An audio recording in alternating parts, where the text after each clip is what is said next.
Përshëndetje nga unë Klea Kica dhe mirë se erdhët në Vibe. Sot jam shumë e lumtur që kam dy të rinj në studio që nga videoja e tyre që kam postuar për matur kam pushtuar rrjetet sociale. Përshëndetje. Përshëndetje. Faleminderit që erdhët, është kënaqësi që t'ju kem sot në studio. Faleminderit edhe juve gjithashtu. Atëherë unë kam parë në rrjetet sociale, jo vetëm unë, por shumë kanë parë në rrjetet sociale videon tuaj. Po, klipin që kemi bërë për Klipin, matur. është klipa jo video. Po, klip. Si lindi ideja e këtij dhe pse pikërisht zgjodhet njëri tjetrin? Zgjodhëm njëri tjetrin e kemi pas bë plan që kur ne dy u bëm shok shumë të mirë, gati nga fundi i vitit të parë.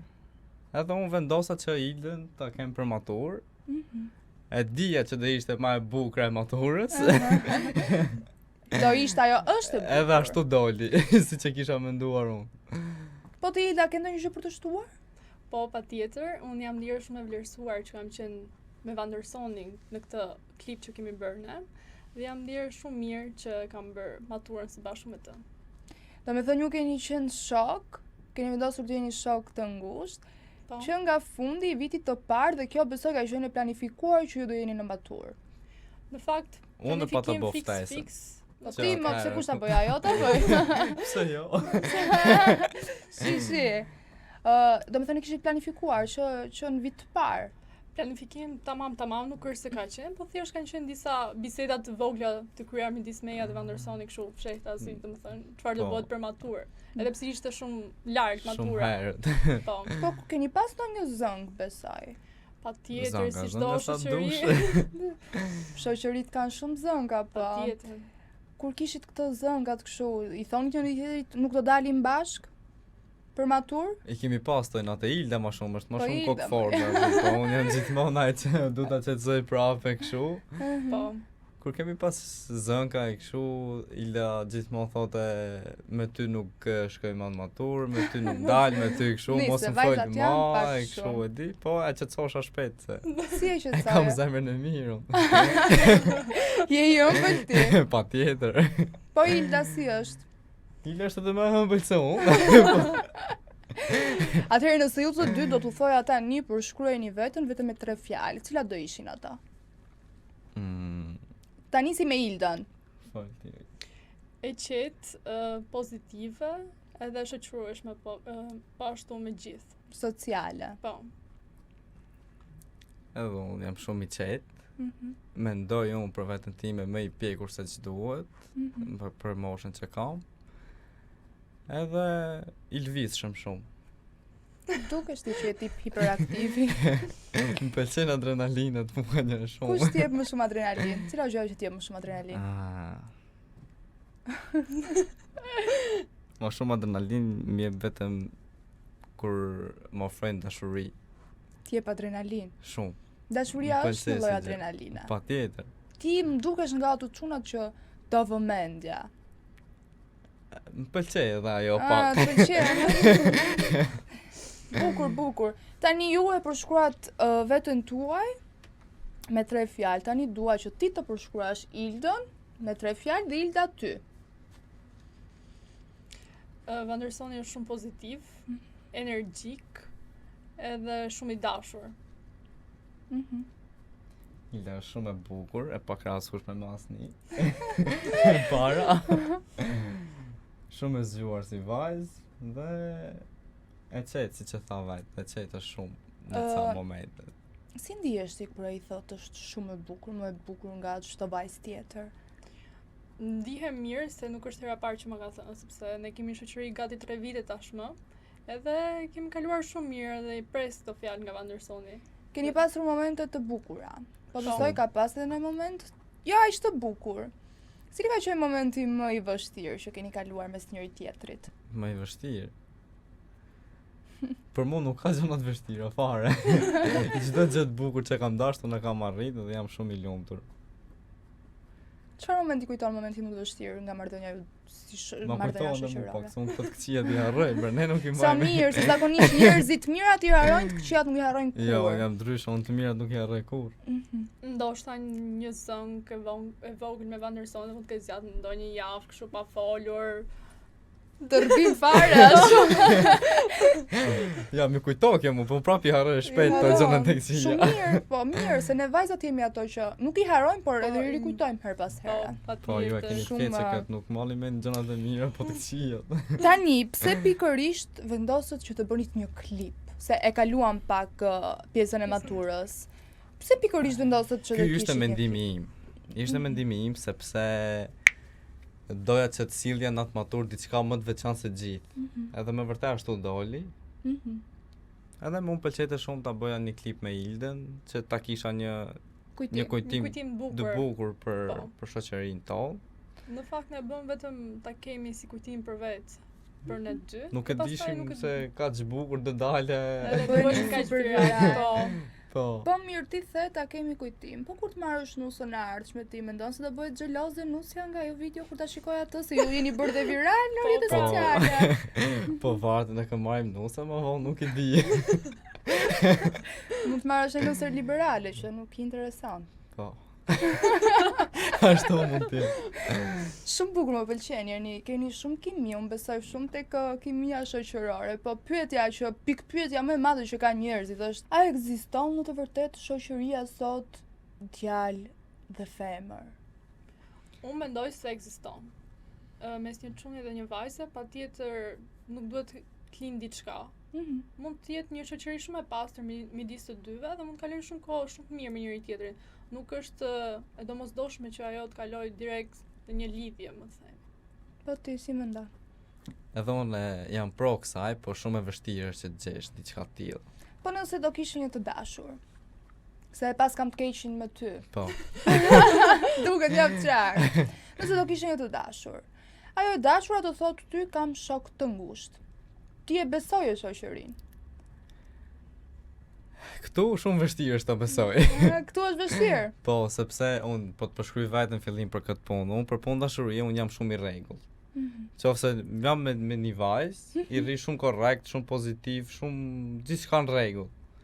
Kur unë do më thonë sillem mirë dhe ajo ashtu du të ma ktheje në sjellje të mirë dhe të më respektoj siç e Ti jetë kështu respektoj. siç thot ti e nish. Jam sakun. Po, në okej. Nesër do njohësh i gosi të dashur, ti do e mbash shoqërinë me Ilden? Patjetër që po. Po si patjetër, ajo nuk Po të si le. patjetër, nuk Si është. patjetër. Po tani unë Ti Ilden. do të shqetëson, ti do të lëndonte ky fakt që nuk do kishe më shoqëri, nëse ky nesër pas nesër do kishte një të dashur. Nuk do të thojë që do më lëndonte, por thjesht do mërzitesha ose do zgënjesha nga vitet që kemi si shoqëri me Vandersonin patjetër. Po nuk. Po ana kem sjell ty më ndodhi dhe me Ilden. ty kjo. Deklarat kjo, ëh? Kjo është Baj vetëm për deklarat. veta. Ta vi masa Po. vitësh tjera këtu. Do vini prap besoj se do Se do dia bëni. xhom janes, hapi deklaratë bukur pa. Po dëgjojeni. Le, bra. E japim pasi mos jemi me mikrofon. Tani, ju keni bërë një super video ama, që besoj shumë goca kanë qenë xheloze për vlerësimin që i ke dhënë Ildës, por anasjellët dhe çunat mund të kenë qenë xheloz për ty. A besoni tek mësysh ju e kishit të dyshimin që shife na kanë marrë mësysh, ka ndodhur ndonjë zënk pas publikimit të asaj videoje? Në fakt se nuk ka ndodhur asnjë zënk, edhe besojmë të mësyshi, por e vërteta është që nuk na ndodhi asnjë gjë as mas E morëm me klipit, shumë- as gjatë klipit, e morëm me shumë pozitivitet, siç jemi edhe njerëz të tillë në jetën tonë. Edhe nuk është se ndodhi ndonjë incident edhe para edhe pas maturës. Na ka shku shumë mirë si gjë. Po Edhe të jemi shumë duket të qartë lumtur. video. Edhe për atë klip përshëndesim edhe Rilën Elhanin. E Po, përshëndes. Se ai na e Përshëndesim. ka bë, shumë faleminderit. Edhe gjithçka ka dalë mrekulli. E prisit këtë boomin kaq të madh. Dhe jam shumë kurioze të di si reagoi shoqëria. Gocat janë xheloze, mos thuaj ti që jo ti e nuk di kupton shumë xheloze, mirë. gocat janë bërë xheloze. Shumë. Jam shumë e patjetër, sigurt. Shumë, madje shumë. Nuk e prisja domethënë nga disa prej vajzave, nga shoqëria ime, por që ndodhi kishte xhelozi shumë. Po ku ka xhelozi do të thotë që nëse nuk ka xhelozi dhe paragjykim do të thotë që nuk është asgjë mirë. Unë mendoj se kur ka xhelozi dhe paragjykime, okay, jam shumë okay. Kur njerëzit normal, në jetën tonë normal janë shumë pozitiv me ne dhe kur ndodh diçka e bukur mes nesh, ato bëhen negativ, ato më pëlqen shumë, se kam shef ato që më kanë di natë. Ashtu a? Po, nuk e di. T'japin më shumë motivim. Bravo. T'japin më shumë. Okej, për shoqërinë okay. Po unë jam shumë kurioze të di familjet tuaja, si e pritën? Kanë qenë mbështetës? Në fakt, familjet tona kanë qenë shumë mbështetës ndaj nesh. Edhe i falenderojmë shumë dhe i përshëndesim gjithashtu, i duam shumë. Në fakt unë i pash familjarët e juaj, janë me vërtet zonja shumë fisnike. Njëra më e bukur se tjetra. Njëra më e bukur se tjetra, mashallah, sa i pashu tash sa të bukura. Edhe s'kishit nga dilni ju të këqinj. Po, të lotëm shumë tani. Edhe është gjë shumë e mirë në radhë të parë kur ke prindërit në krah. Po, patjetër, shumë gjë e mirë. Na kanë suportuar shumë të dy palët. Po, edhe kanë qenë në dieni që unë do shkoj me Vandersonin, Vandersoni do jetë me mua, edhe kanë qenë të qetë me një farë mënyrë sepse edhe njihemi. Njiheni, duke qenë se vini nga një vend i vogël, normalisht njihen të gjithë dhe kjo është shumë gjë e mirë dhe kjo është edhe për të vlerësuar nga ana juaj sepse jeni të sinqert. Po, patjetër. Edhe e keni dhënë atë besimin, besoj. Po, normalisht. Gjithçka ato i pyesim ne, nuk bëjmë gjë pa i pyet ato. Si unë edhe Ida. Ty s'besoj shumë. Edhe unë i pyes po unë. Unë kam këtë gjë kështu që i pyes, po përgjigjen e jap vet prapë. Po, pyetje përgjigje je. Thjesht ju tregoj si gjë. Thjesht, okay, po e mirë është edhe kjo, të paktën ti bën pas shpine. Por që unë jam kurioze të di se përveç mbështetje, se normalisht prindi do s'do e kesh mbështetjen e prindit se s'ka ku të na çojnë në fund të ditës. Cila ka qenë kritika më e madhe që keni marrë nga prindërit? Kritik që ta kishim shijuar edhe më shumë. Kjo është kritika. Po. Se kemi shijuar pak në fakt. Më pëlqen ironit e tua. Po, ajo tja, cila ka qenë kritika më e madhe që ke marrë nga prindërit? Kujdes me makinë? Mos pi? Këto i di këto, për pi nuk jam ashtu. Nuk pi? Jo. O lumnus jam për djalë. Lumnus jam. Qa fati ka? Fat. Për zotin? Fat, i gjesh nusën si vetja. Amin. Do i gjesh? Patjetër. Qa pretendimesh ke ti për nusën e ardhshme? Qa kriteresh duhet ketë ajo? Po thash edhe çfarë unë gjërat e bukura i arri. Po qa kriteresh duhet ketë ajo vajzë që? Qa duhet ketë? Thjesht të më respektoj si që respektoj, se unë të një vajzë në ditën e sotme nuk shoh bukuri, trup, gjona kështu, thjesht du respektin, sinqeritetin. Ama, se kur kalon një vajzë me super trup, kthen kokën duke e pa tani, mos bë kot. Varet se kush. Se në fillim ti do i shikosh bukurinë, nuk do i shofish mendjen. Një më mirë, tani bukurinë ajo shifet në fillim fare, a kupton? Mua për shembull më pëlqejnë vajzat e gjata. Qopa. Po ty, Ilda. Se tani jemi në moshë madhore. Tani vini në universitet, tani jeni fiks për të vendosur për veten tuaj. Tani duhet bëni zgjedhjen, kështu që tani duhet ta bëni zgjedhjen, cilat janë kriteret që një mashkull të përmbushte?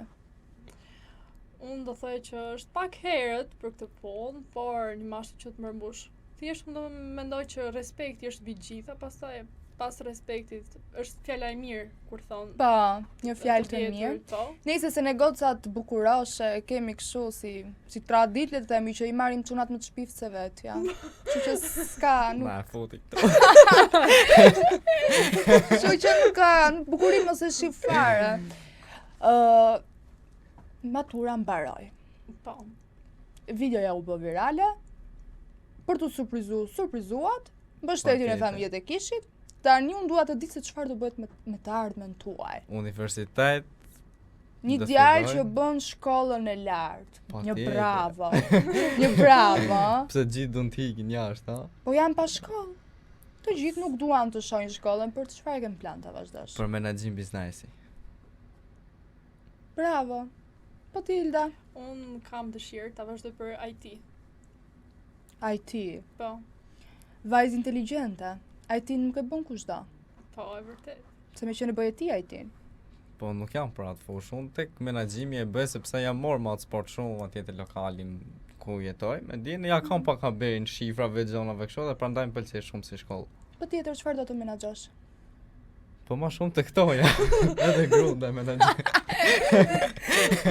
Mirë si të menaxhosh gruan janë rregull. Fiks, ato Se tjerë ti të menaxhosh gruan se gruaja lek ti menaxho gruaja, se lekët e tuaja janë të grus, lekët e grus janë të grus.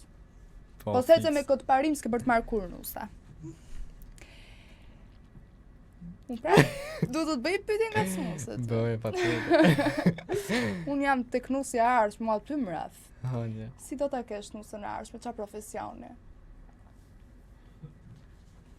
Mu ma shumë pëlqet të punoj e të ketë zyrën e vajt. Aha. Dhe mos ketë shumë, si me thonë, takime, të boje me shumë meshkuj. Tipik veriar. Jo, jam xhelos. Tipik veriar. Jam xhelos, po do më thonë, jo që ta shpreh shumë, e di?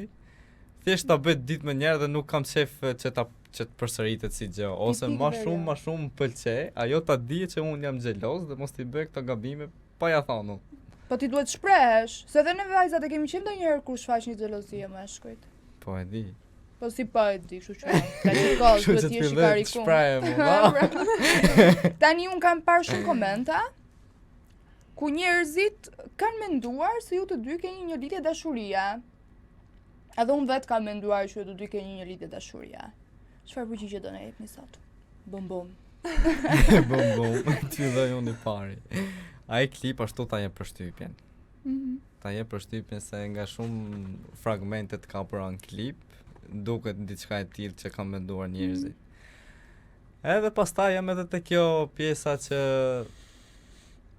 kur s'na kanë pa bashkë në për vende tjera, e di, veni jo, po flasa kupto se për njerëzit tjerë s'po e bëj shumë Po kështu. çudi se kur është kështu vend i vogël, merren edhe gjërat në ajër. Po, edhe keni qenë kujdes. kur flasi diçka aty kështu si bau aty, e di, kujton gjithë njerëzit se më shumë se shok.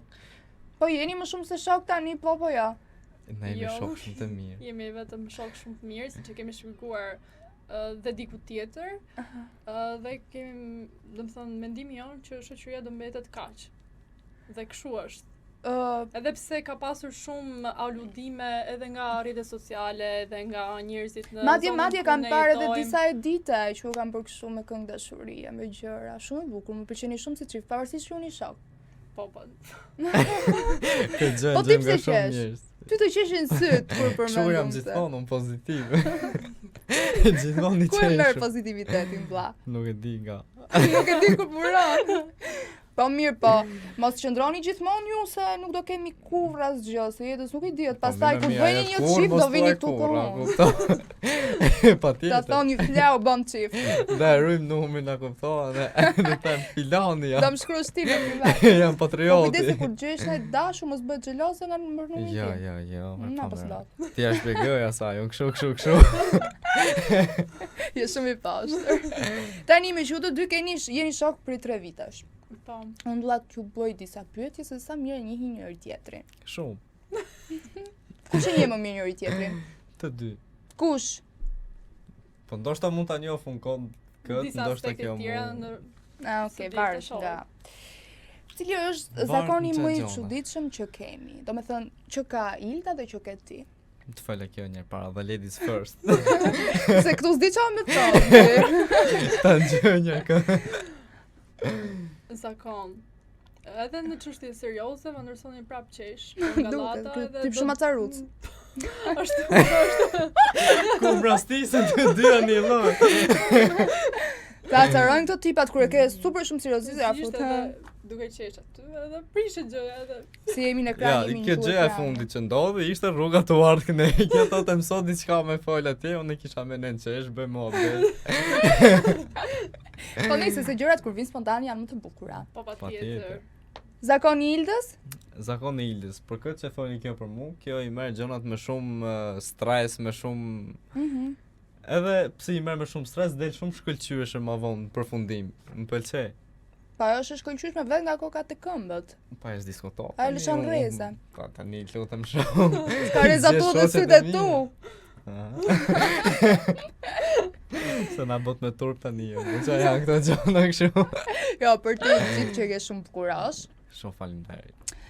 Edhe bravo. Kurosha kam gjetur në shoq. Po sa djali mirë, si ti nuk ti heq ka vlerat për asnjë moment.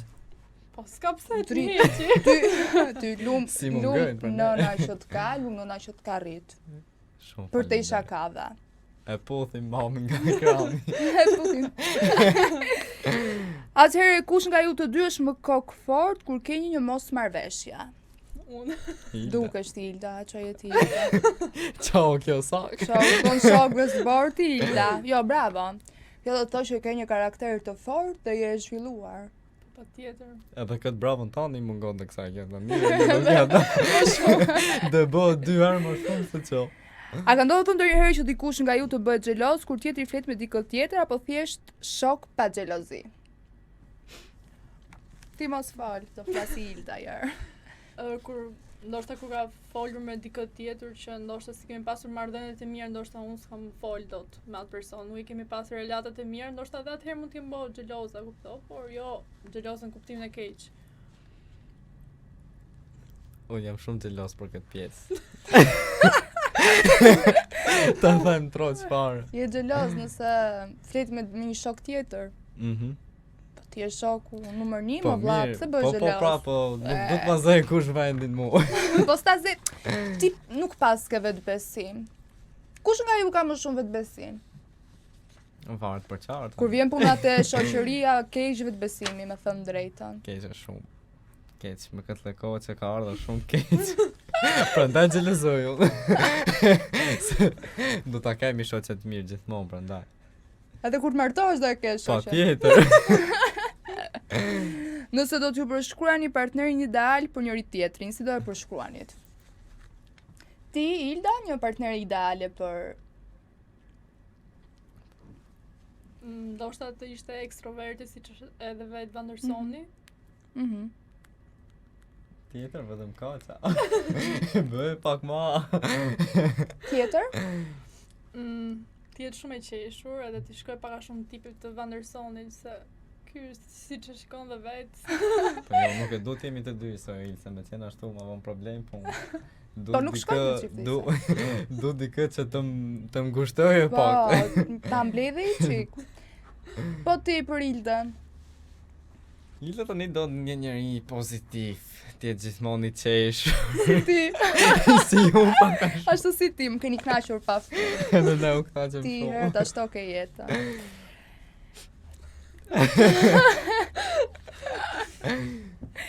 Këtë nuk e thash për xhelozi. E kuptu, këtë është e kuptueshme kjo. Unë jam pak natyrë provokuese dhe kam disa pyetje të shpejta për të dy. Jeni gati? 3 sekonda keni kohë të përgjigjeni. Okej. Bjonde apo brun ose brune? Brune. Bjon. Si ti. E kemi bë shumë dubla. Dubël. Det apo mal? Det.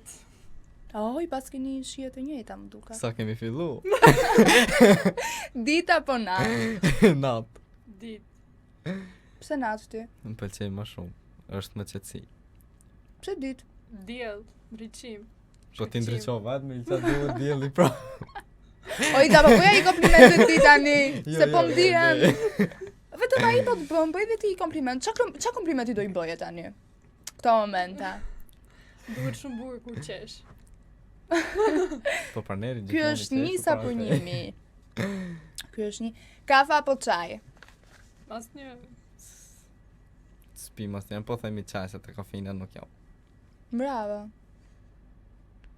Për shumë gjona jam bravo. Ti që e ke një bravo e madhe. Ama se si aq i mirë sa. Sa që folja? Cila është gjëja që e urrin tek vetja jote? Gjumin se fle shumë. Ah, Vetëm ajo sa më pëlqej. po, Tilda. Që ndoshta u fal dashuri shumë njerëzve dhe mund ta marrin për dobësi e kështu. Shumë gabim. Duhet ta kesh dashurinë në limita. Asnjëherë mos fal dashuri. Pse duhet falësh dashuri? Jo, më s'ke pse të falësh dashuri fare, më gjë mua. Mos fal dashuri, vetëm të të ofrojnë dashuri. Tani, folëm dhe për të ardhmen. Unë u knaqa pa fund me ju të dy. Edhe ne Edhe po ne ashtu me ty. shumë. Ju falenderoj shumë që erdhët. Shumë faleminderit. faleminderit. edhe Ju uroj juve. shumë sukses. Dhe uroj më të mirat për ju të dy. Por tani, unë të doja një mesazh për njëri tjetrin, tani live.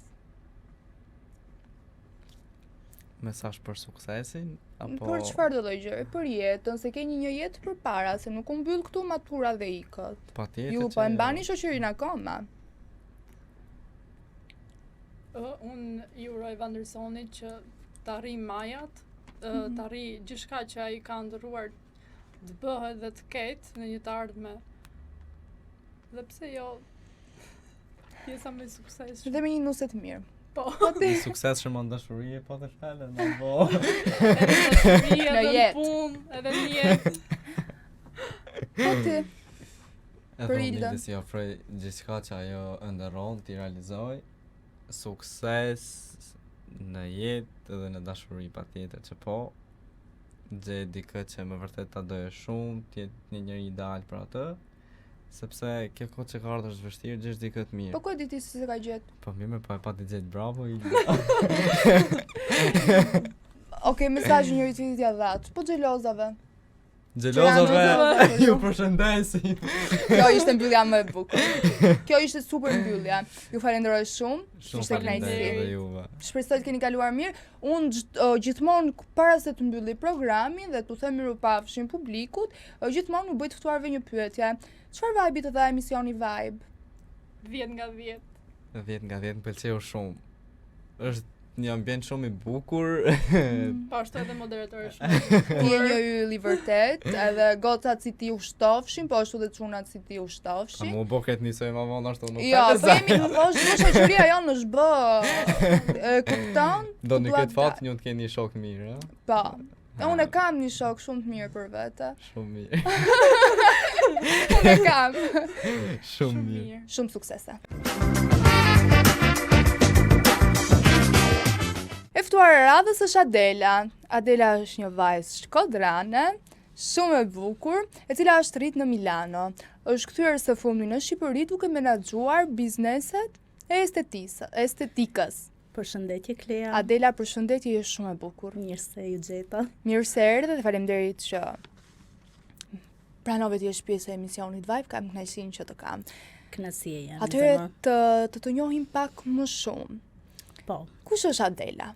Atëherë unë jam një vajzë shkodrane, e rritur në Itali që 4 vjeçë, në Milano, më saktë.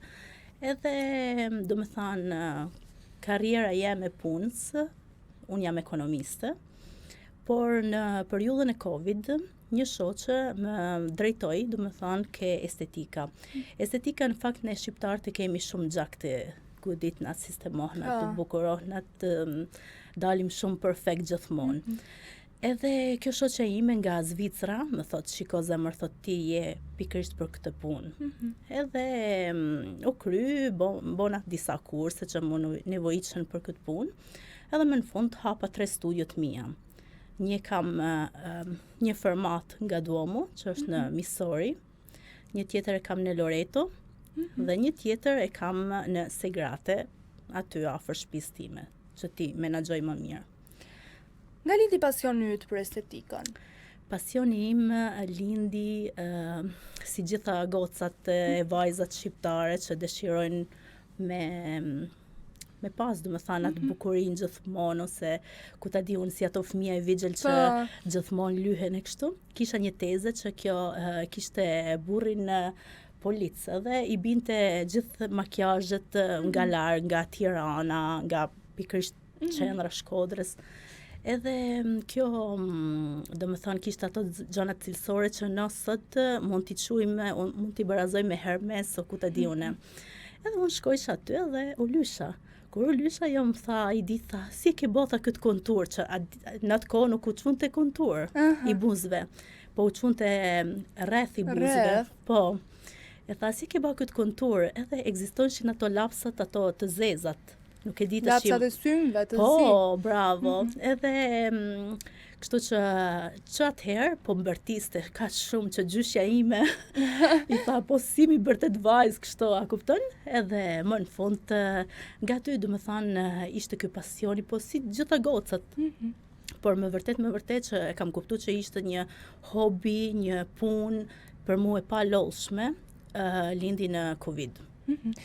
Ti preferon estetikën, po unë do të thoya që Unë jam edhe fizioterapiste, zemër. Ti që ke jam edhe- universale. Unë të mbetemi pak tek estetika. Po. Më duket, me ç'po shikoj ti nuk ke asnjë ndërhyrje në fytyrë? Shiko, tash do të më qenë Realiste? shumë, e me tregu të vërtetën. Unë e vërtet që s'kam shumë ndërhyrje, po një ndërhyrje pak të vogël e kam. Ku? Ke buza lart. Një Po, 0.5. është shumë natyrale dhe Filler, shumë e po. bukur. Edhe unë do doja të pyesja pikërisht ty. Po. Ti je pro Absolutisht, ndërhyrjeve po. estetike.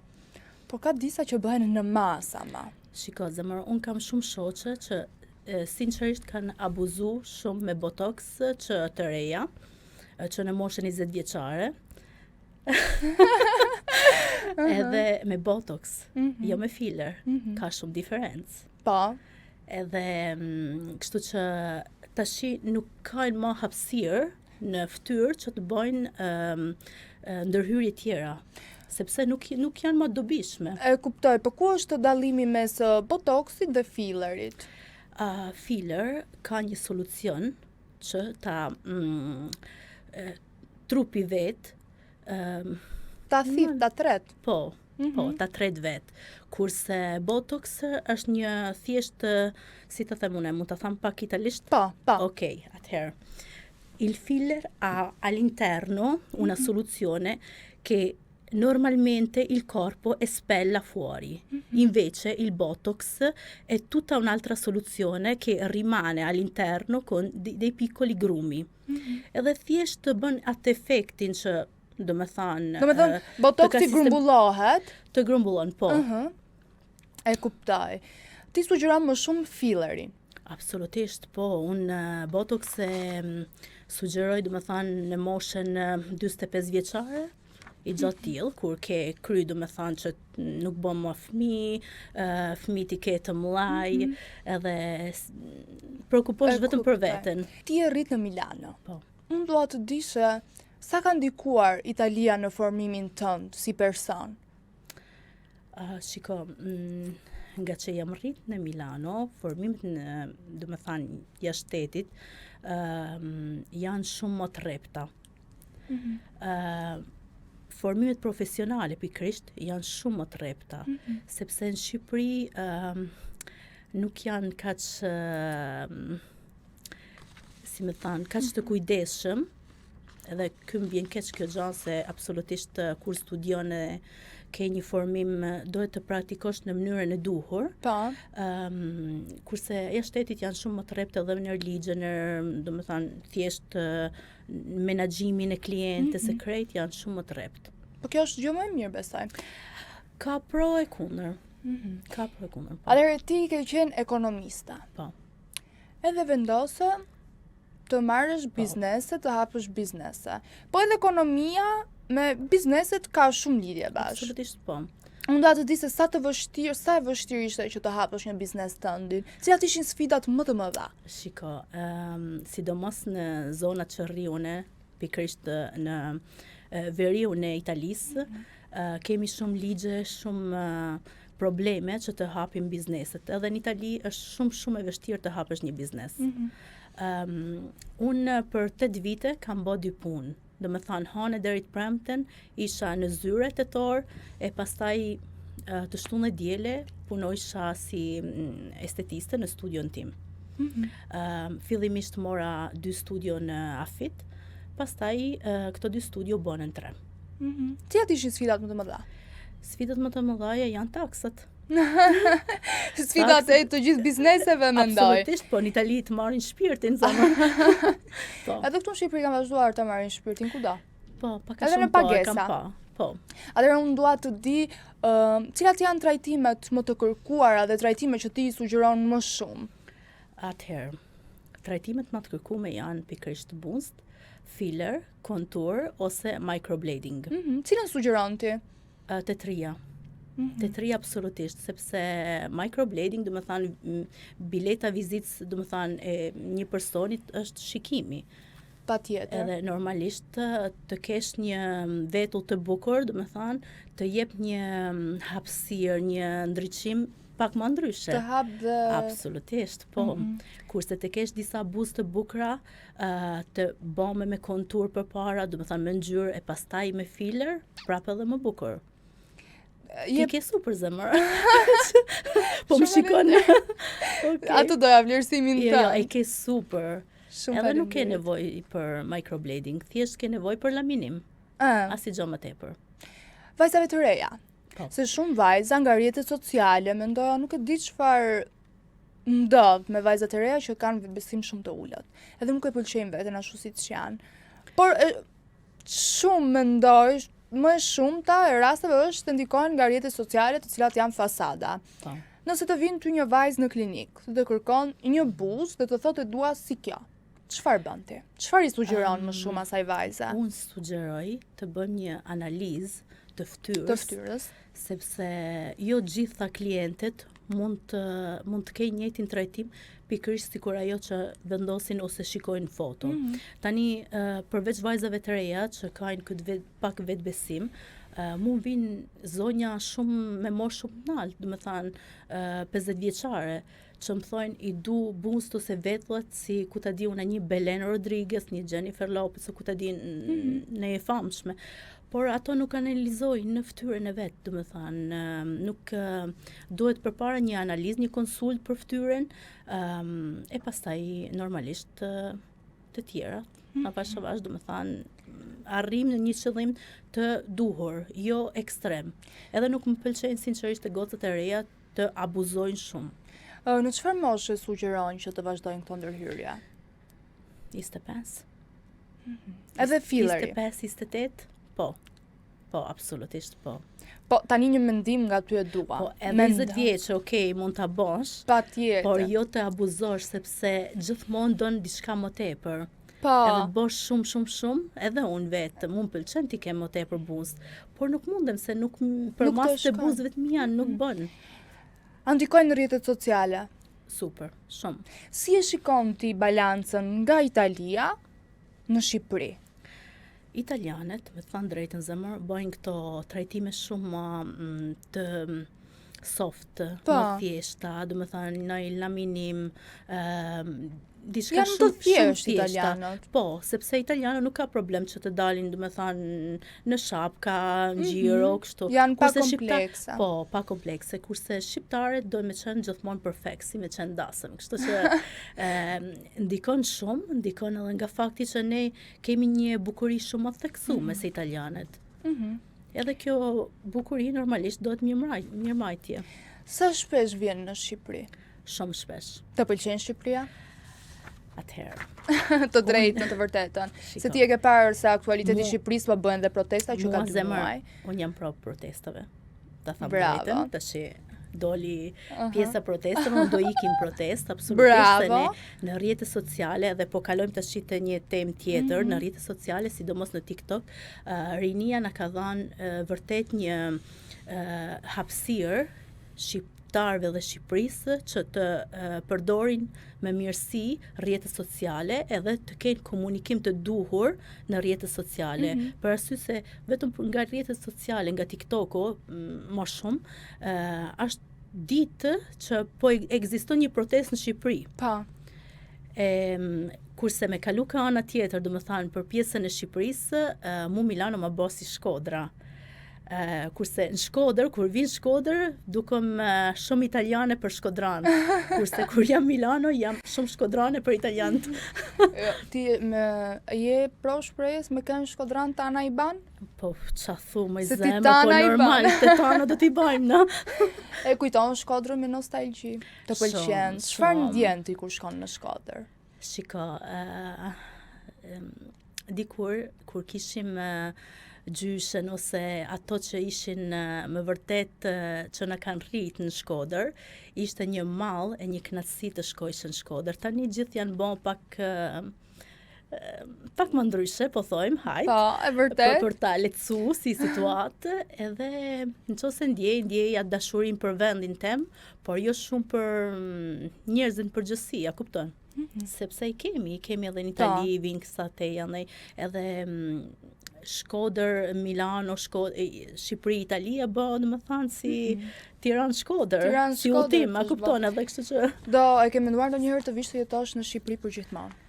Unë nuk e di nëse ti ke familje apo jo, je martuar e fejuar. Unë kam një vajzë 12 vjeçare që më thotë, falënderit zemër, që më thotë unë do ikin në Shqipëri të jetoj në Shqipëri se atje jeta është më e bukur edhe vajza jeme është kaq adhuron Shqipërinë edhe njerëz në Shqipëri që thotë këtu gjithë qeshin, gjithë nuk kanë probleme, kurse në Itali të shikon njerëz të përfill fare. Po më mirë ashtu se shohim punët e veta, se ne shqiptarë zakonisht e kemi shohim më shumë punët e tjetrit se punët tona.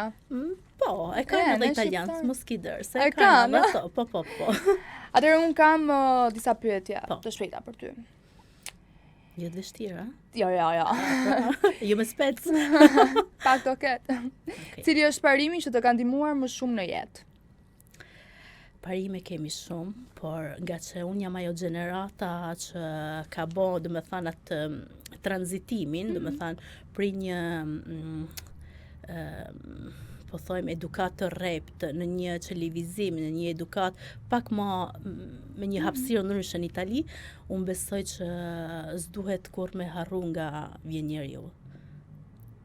Bravo. Sepse shiko zemër, sidomos edhe është ai parimet e mia o edukata jeme që unë edhe vajzë teme du që t'i arrin si muhabete, si parime. Besoj që njeriu nëse ka zemrën e mirë edhe ka një edukat, arrin edhe ka një vizion. Vizionit do ta kesh gjithmonë zemër. Do flasim edhe me numra. Vizionit do ta kesh gjithmonë, sepse nëse ti ke vizion, normalisht ti ke një qëllim. Edhe nëse nuk ke qëllimin e nuk ke vizionin, ku do arrish? Shumë e vërtet. Ku e sheh veten pas 5 vitesh? Shiko, kjo është një pyetje që unë zakonisht kur bëj live-et e mia në TikTok ju bën njerëzve. Edhe unë veten mas 5 vitesh e shoh pak më lart nga këto gjëra që po bëj. Pak si shumë më lart, sepse po investoj për këtë vizion edhe për këtë qëllim. Sa mirë. Qa mesazh do t'ju jepje vajzave të reja që duan të ndërtojnë biznesin e tyre jashtë vendit ose brenda? Atëherë, unë besoj që gjaja domethënë që mund të karakterizoj një person është guximi. Edhe shpesh nuk kemi guxim. Duhet me pas shumë guxim edhe normalisht planet e jetës nuk do t'i tregosh kërkujt. Kjo është shumë e bukur. Unë nuk kam qenë kështu, domethënë nuk i besoj këtyre gjanave që ndodhin, por besoj që ajo negative vibes që njerëzit të përcjellin, edhe kur ti thjesht i bën një kompliment, ajo ndikon në karma, në situata, po. Tani, Shqipëri apo Itali? Për momentin, besoj që edhe Shqipëri. Të thash zemër se Italia ma bo si Shkodra, kupton edhe tashi. Me që jemi tek Shkodra, Milano apo Shkodër? Milano. Bjen pak në kontradikt me atë që thash, po Shkodra normalisht është një perl e Shqipërisë, por gjithë Shqipëria ka nevojë për ndihmë. Edhe këtë ndihmë do ja japi me protestën që po bëhet, edhe një super zhvillim që do të bëhet me rinin. Bravo. Biznes apo pushime? Jo, biznes. Qa flet? Një ëndër që nuk e ke realizuar ende? Nuk heci me ëndra. Unë heci me plane. Do me thanë, kam plan të bëj diçka, do arrija gjë, pastaj diçka tjetër. Një këshill që do të jepi vetes 20 vjeçe? Veti 20 vjeçe besoj që ka bë vetëm një gabim. Çfarë? Do me dit? Pa. Si kam ra lapsi si duhet. O, Dela. Zemër, dhe se nga bë pikante, po. Jena shkodrana. Okej. Unë besoj që gocët e reja do të mira lapsit. Vajzës tonë çfarë i thua çdo ditë? Mira lapsit, zemër. Po. Po, do të thënë 25 e mrapa, Tani normal që do mos nguta. Po. Atëherë cili është suksesi për Adelën? Cili është suksesi? Suksesi besoj që më i madh për një njeri, ose pikërisht për mu, mund t'jetë të arrijë ato objektive që kam unë. Nuk është një gjë e saktë, por gjithë ato objektive që ka një njeri si mami, si femër, si biznesmene, si ekonomiste, si estetiste, që t'i arrijë prapë më lart. Adela, unë falenderoj shumë që ishe pjesë e emisionit Vibe, ishte kënaqësi, të uroj shumë sukses dhe faleminderit që po bën kaq shumë për Shqipërinë. Po vjen, po sjell risi, edhe mbase me metoda që i mësuar në Itali që janë shumë më të mira, që ne shqiptarët nuk i dim akoma, por edhe që proteston. Edhe kjo është një risi shumë e madhe për ne, që të vije një vajzë që është rritur në Milano, ka ndërtuar familjen e saj, ka vajzën e saj në Milano, dhe të vinë në Shqipëri dhe të ketë ëndra që Shqipëria bëhet dhe të investoj për Shqipërinë. Të falenderoj pafund që ishe dhe je e mrekullueshme, përveç se e bukur. Klea, je shumë e mirë. Faleminderit ty zemër për këtë mirëpritje. Unë besoj se si shqiptare është jo e domosdoshme, por është diçka që një person e ndjen ose ndjen. Edhe normalisht ne sensibilizojmë edhe rinin, edhe në protestën do shkoj edhe me vajzën time. Normalisht ajo ndoshta nuk e ka fare idenë, sikur nuk e ka fare idenë se ç'a bëhet, po të ndjejnë atë ngrohtësinë, atë preokupacionin e sistemit e çka ndodh në Shqipëri. Besoj që është nevojshme, derisa na kanë ardhur turistat tu protestu, pse ne shqiptar mos e bëjmë. Je shumë e mirë. Edhe ti zemër, faleminderit ty.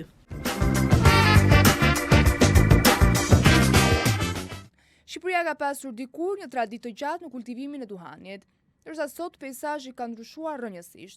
Nga një ranë prodhimi vendas është zhdukur, ndërsa nga ana tjetër tregu është mbushur me produkte të reja, ashtu siç janë cigaret elektronike, pajisje për ngrohjen e duhanit dhe së fundmi qezet Milkontin të quajtura snus. Për të folur rreth këtyre kemi në lidhje direkte ekspertin e çështjes së duhanit, Ronald Shuperka. Përshëndetje zoti Roland. Përshëndetje dhe faleminderit për ftesë. Atëherë Shqipëria dikur ishte vendi që kultivonte dhe eksportonte duhan. Sot pothuajse nuk flitet më për këtë sektor. Çfarë po ndodh realisht? Para viteve 90, ne prodhonim 27.000 ton duhan në vit, ndërsa tani aktualisht ne jemi në afër 2.500 ton. Pra kemi një rrënje të produktit të duhanit të prodhuar në vendin tonë. Dhe ky duhan 1.100 ton shkon për eksport, ndërsa pjesa tjetër ngjelet të duhan që përdoret për produktin vendas, përdorin fermerët për nevojat e tyre personale, edhe një pjesë e tyre shitet për tregun në tregun tonë. Një tregti pothuajse e paligjshme. Dhe i vete që rreth 1.000 ton është sasia e cila shitet në tregun tonë. Ky duhan që shitet në tregun tonë shitet nga, po flas me lekë të vjetër për të mirë kuptuar më mirë, nga 15.000 lekë kilogrami deri në 30.000 lekë. Cilësia e parë. Dhe kjo ju në tregtinë e paligjshme, mbasi shitet dhe përdoret ky produkt nga vetë fermerët edhe nga qytetarët që blejnë, që nuk arrin dot të blejnë cigaret për faktin e çmimeve të larta të paketave të cigareve, dhe kjo i shkon shumë herë më lirë dhe i vete një paket cigare, në 20 cigare, i vete me kosto 600 lekë të vjetra, që është çmimi më i lirë në nivel botëror. Le të kalojmë Në rast se po ndjes. Po, vazhdo. Të kalojmë pak tek fenomeni që është sot aktualisht në Shqipëri, tek të rinj dhe konsumimi nikotinës. Shumë të rinj nuk tentojnë që për herë të parë të provojnë nikotinën klasike, por provojnë vape dhe gjëra të tjera që duken si më të pranueshme. Apo futemi në epokën ku nikotina moderne është më e përhapur tek të rinjt? Në nivel botror dhe në nivel evropian, është e vërtet që ka një parapje ka qenë një trendi i përdorimit të nikotinës nëpërmjet vejpeve dhe më pas të ato që theksuat ju që mbajnë në mishrat e dhëmbëve siç është snusi ose zyni që është certifikuar dhe së fundi nga Shtetet e Bashkuara të Amerikës. Dhe në këtë përfundim, kjo filloi një lëvizje masive në nivel botëror, për vetë faktin sepse të rinjt mund ta fshihnin më kollaj në para prindërve të tyre, para mësuesve, para dhe opinionit publik, dhe në këtë drejtim e gjetën si më të rehatshme. Dhe ka qenë një nga problemet kryesore që shumë shtete e kanë patur shumë problem vejpin, për vetë faktin sepse nuk po e kontrollonin dot në konsumin në përdorimin e të rinjve. Por vitin e fundit konstatohet që ka një ulje të përdorimit të këtyre vejpeve nga të rinjt. Dhe të rinjt i kanë kaluar më tepër produkteve të zakonshme klasike të duanit. Edhe nga një sondazh edhe në vendin tonë, rezulton që ka një ulje të konsumit të këtyre vejpeve. Edhe në përgjithësi, edhe në vejpet që po vinë në vendin tonë, nëpërmjet doganave, ka një ulje të numrit të përdorimit të vejpeve. Pra, ai shqetësim që ka qenë në shumë shtete të botës dhe natyrisht që është shqetësim, ishte sepse mos të rinjt po kalonin direkt në përdorimin e këtyre vejpeve. Por kohët e fundit ka filluar Shtetet e Bashkuara të Amerikës fillon në fushata të mirëfillta, të mëdha, në drejtim të mbrojtjes së shëndetit publik dhe të rinjve, për demin që shkakton vejpet në grupmosha të reja, dhe pati një ulje të përdorimit të këtyre vejpeve. Njëkohësisht edhe në vende të tjera, masat që po marrin qeverit, e shulur numri konsumit të vejpeve. Edhe në vendin tonë.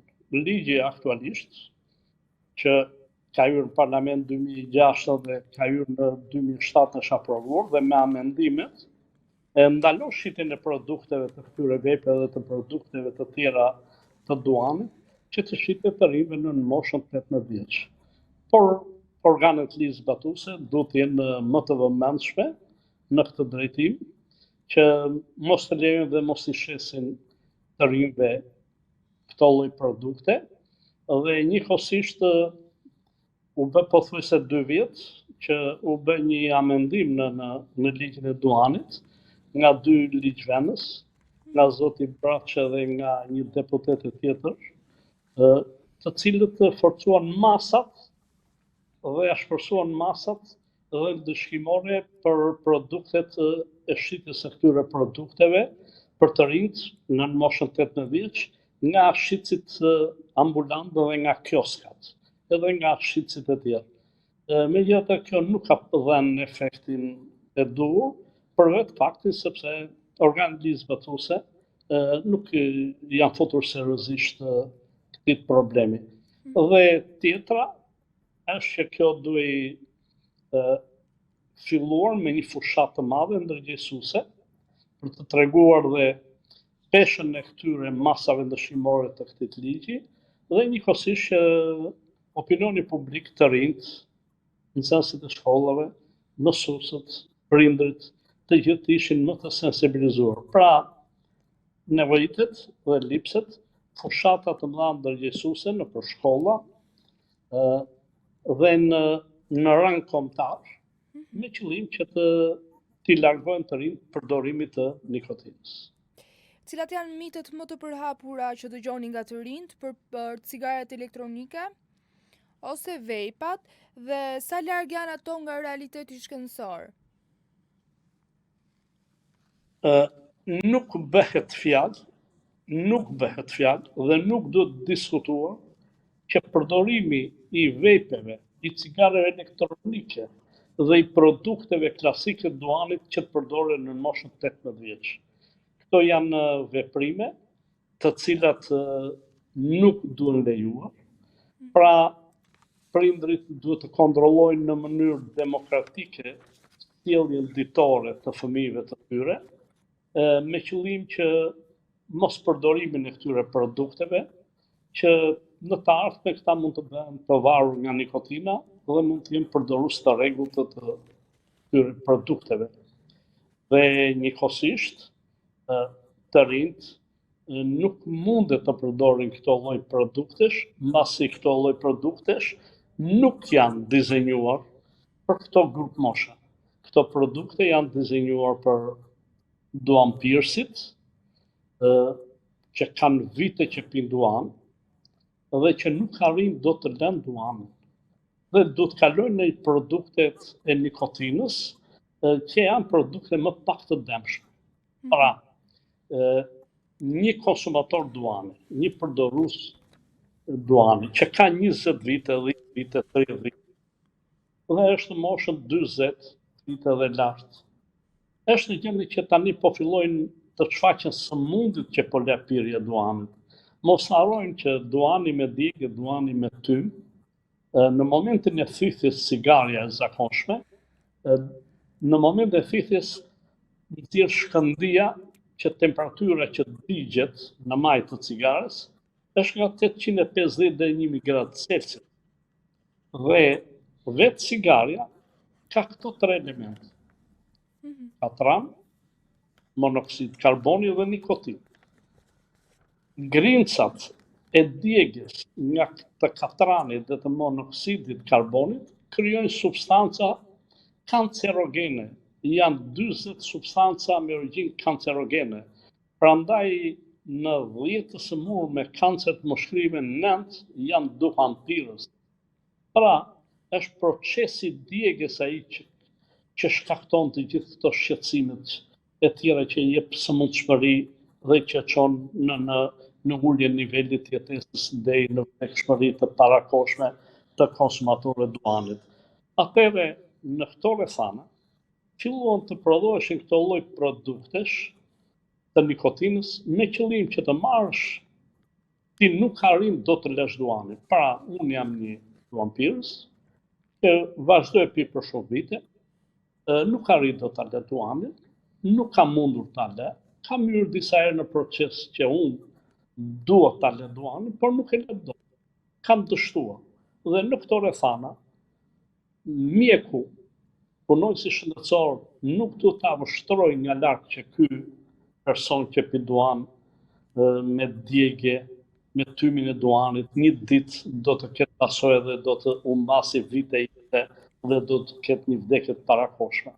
Atëherë në këto rrethana rekomandohet nga personeli shëndetësor që të përdorin këto lloj produkte. Pra, ky është një reduktim demi. Pra, një reduktim demi që të eliminojmë sa të mundin demin e madh që mund të krijonte djegja e duanit. Reduktimi i demit nifet të gjerë në sistemi shëndetësor. Në rast se dikush ka njolla në lëkurë, a mund t'i shmanget do diellit? Nuk i shmanget. Atëherë çfarë është? Do përdori krema me qëllim që të reduktoj demin. Dhe vetë ripat e sigurimit janë reduktim demi që përdorim në automjete. Me qëllim që demi në rast përplasjes jetë më i vogël. Ose kaskat e motorave, ose të motocikletave, të tilla janë të tilla me reduktim demi. Kjo përbën reduktim demi, edhe në për sa i përket pirjes së duanit, duke kaluar në produkte më pak të dëmshme. Pra këto nuk janë produkte që duhet kalojnë në grup moshat e reja, të rinjt është e vërtet që kanë atë trendin që krijojnë personalitetin e tyre në grup mosh kur janë në adoleshencë, duan të jenë të pavarur, imitojnë artist, futbollist, sportist, duan të imitojnë, duan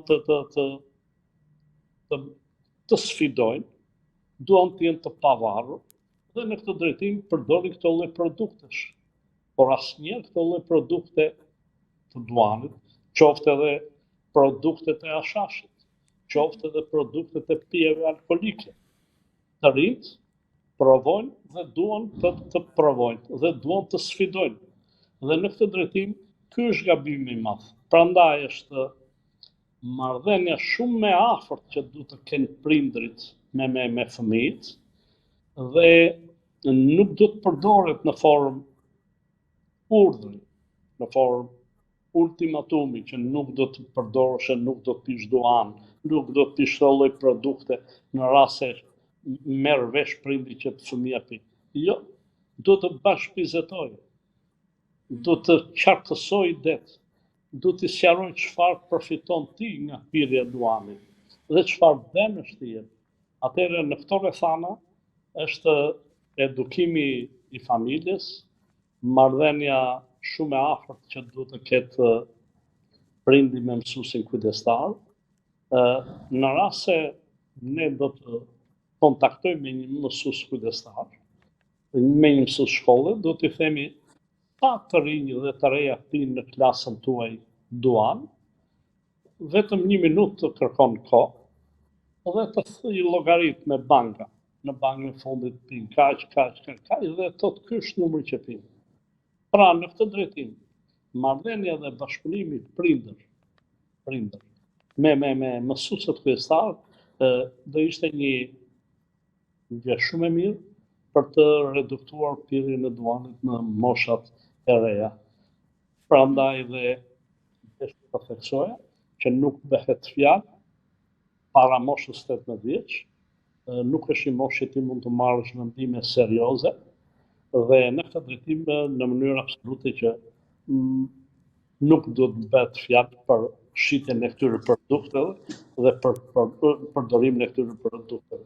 Është e vërtetë që ajo që po ndodh me gjeneratën Z në uljen e konsumit të alkoolit, shpresojmë që të ndodhi edhe në përdorimin e konsumit të duanit, qoftë edhe të tashashtë. Sepse ka dhe një tendencë në adoleshencë, në grup moshat e reja, ka një përqindje shumë e madhe që përdorin dhe hashashin. Deri para pak vitesh, shqiptarët nuk e kishin dëgjuar kur snus. Sot shumë nxënës, jo vetëm emrin që ja din, por din edhe markat e snus. Si ndodhi kaq shpejt? Pse të rinjtë konsumojnë snusin? Çfarë u sjell snusi? Dhe a krijon varësi, duke qenë se i konsumojnë gjatorëve të mësimit, në palestër, kudo që janë? Është vërtet kjo që ju po theksoni dhe snusi u përdor për të parë në Suedi, edhe pse Organizata Botërore e Shëndetësisë nuk e rekomandoi përdorimin e snusit. Qeveria suedeze i dha një zhvillim shumë prioritar përdorimit të snusit, duke larguar konsumin e duanit me djegje. Dhe politikat që bëri qeveria suedeze ishin politika që rritën çmimet e duanit me djegje, bën vështirësi në aksesimin e këtyre produkteve me djegje dhe njëkohësisht krijuan çmime dhe reklama lehtësuese për snus.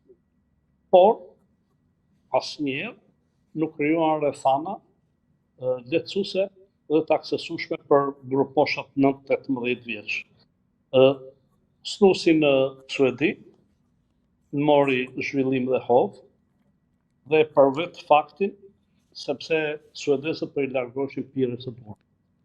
Revolucioni që ka bërë Suedia,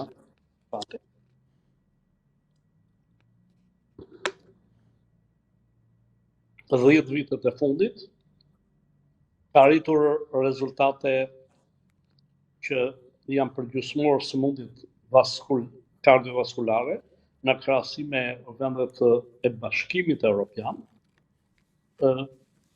40% janë ulur kanceret e mushkërive duke u krahasuar me vendet e Bashkimit Evropian dhe është ulur sëmundshmëria në këto grup mosha për vetë faktin sepse niveli përqindja e konsumit të duanit prevalenca e pirjes duanit në Suedi arriti në 5%. Pra në rast se Bashkimi Evropian sot prevalencën e pirjes duanit e ka 23%, Suedia e uli në 5%. Është ndër vendet lider, vetëm duke përdorur snusin suedez, atë formën e çemçakizit, duke vendosur midis gingivës së sipërme dhe buzës së sipërme, me qëllim që me arrin nikotin dhe duanpirësit nuk kërkojnë që të pinë, domethënë të konsumojnë duan me djegje. Ndërsa grupmoshat e reja, e vërtetë është që përdorën disa figura në nivel botëror ose Haaland, gjatë kohës së ndeshjeve, po përdorte të snusin suedez që po e mbante në gojë, edhe u bë si mod në grupmoshat e reja që po e fillonin të punë dhe është e tillë që nuk të krijon probleme që mban në aromë, manerë, nuk të shohin prindrit, mësuesit dhe gjitha me radhë. Pra, Suedia është vendi i parë që përdori snusin dhe së fundi ka dalë dhe produkti tjetër zynë që nga Federata Amerikane u licensua si si produkt më pak i dëmshëm në dhenjën e nikotinës dhe që është i produkt që të ndihmon për lënien e duanit. Këto lloj produktesh për lënien e duanit, produktet e reja të nikotinës, me të drejtë i theksuat ju, u përqafuan shumë nga disa vende të zhvilluara në nivel botëror. Britania e Madhe në 2023 shpërndau 1 milion vape falas, duke dhënë vape për të gjithë duanpirësit që përdorin duan me djegje dhe që kishin rënë dakord në kontratë, që lëshuar një kontratë pranë bashkisë, pranë mjekut të familjes në aty ku kishin lokacionin, që një vitërisht ne pranojmë që të përdorim vape, kundrejt që mos të përdorim produkt me djegje. Dhe qeveria britanike shpërndau për 1 milion duanpirës me djegje, shpërndau falas vape për një vitërisht. Dhe rezultati ishte që një përqindje madhe, 36%, brenda 6 muajsh, arritën që të linin duanin me djegje dhe njëkohësisht ka patur rezultate që është ulur në 11.8% niveli i prevalencës së pirjes së duanit në Britaninë e Madhe. Ose për ta saktësuar me numër duanpirësish, sot në Britaninë e Madhe 5.1 milion duanpirës përdorin produktet e duanit, produktet e nikotinës. Këto produktet të reja që theksuat ku ju vapet, ku në produktet e tjera, snusi, të gjitha dhe duani me ngroje siç janë produktet e ajkosit. Ndërsa 4.9 milion janë duanpirës që përdorin duan me djegje. Pra ky është raporti i duanpirësve i përdoruzve të nikotinës në Britaninë e Madhe. Japonia pati një ecuri shumë të mirë në përdorimin e këtyre produkteve të reja të nikotinës dhe tamam Japonia e ka ulur në 11.9% prevalencën e pirjes së duanit. Një rast interesant është Zelanda e Re, e cila mori masa shumë të ashpra për ndalimin e këtyre vepeve, që mos të përdoreshin dhe të jepeshin nga farmacit, nga mjeku i familjes me recetë që shpërndajnë në farmaci. Filloi një tregti e palishme, rezultate nuk pati, niveli pirës duanit ishte përsëri ende i lartë dhe me njëherë kaloi në masën e kundërt, duke lejuar këto lloj produktesh, duke filluar dhe snusin suedez dhe në këto rrethana sot është me 6.8% të përdorimit të produkte duanit me djegje. Pra ka patur rezultate në këtë punë. Vendet e zhvilluara kanë filluar që të përdorin më tepër produktet e reja të nikotinës. Por këto produkte përdoren vetëm në rastet kur ti nuk arrin do të lësh duanin dhe me që ti nuk mund të lësh do duanin ke sukses, atëherë ti duhet kalosh në produkt më pak të dëmshëm për të reduktuar dëmin. Për të lënë duanin është një proces i vështirë, nuk është e lehtë për vetë faktin, sepse ti mund të ysh të lënë në duanit, po përqindjet për të arritur, për të lënë vetëm me vullnet, është shumë e vështirë. Ti mund të ysh një proces, mund të aprovosh 1 herë, 2 herë, 3 herë, 4 herë, 5 herë, edhe deri në 7 herë, por një duanpirës që është duanpirës i rregjur në kuptimin që pi cigare prej shumë vitesh, që ty në proces të aprovoj 6 herë, 7 herë, do thotë që do 2 vite me ndërprerje këtë punë, nuk kanë as të vullnetin, as interesin në këtë drejtim, dhe në këto rrethana rekomandohet që të rekomandojmë këtyre adultëve që të kalojnë në produkte më pak të dëmshme derisa të arrijnë të lënë duanin.